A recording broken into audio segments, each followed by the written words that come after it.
السلام علیکم ناظرین، میں ہوں محمد اسکر شیلیاٹ۔ اس وقت ہم جو ہے نا وہ ایک تو یہ خوبانی کے درخت ہیں، نیکسٹ سیزن میں پیوند کاری اس پہ ہوگی، اور جس یہ نسلی نہ ہونے کی وجہ سے ہمیں اس وقت یہ کاٹ کے جو ہے نا اس پہ حفاظتی اقدامات کر رہے ہیں، جو جسے سردی سے بچاؤ کے لیے، کیونکہ ہم نے کاٹ دیا ہے۔ ایک تو سردی میں استعمال ہوگا، لکڑ کی ضرورت بھی ہے، پلس ضرورت اس بات کی ہے کہ اصل میں یہ جو پیڑ ہے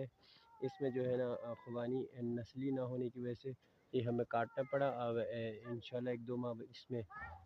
نئی شاخیں نکل آئیں گی تو پیوند کاری ہوگی۔ تو یہ سلسلہ ہے حفاظت کے لیے، ہم نے یہ دیکھیں آپ، پلاسٹک سے اس کو سردی سے بچانا ہے ہمیں،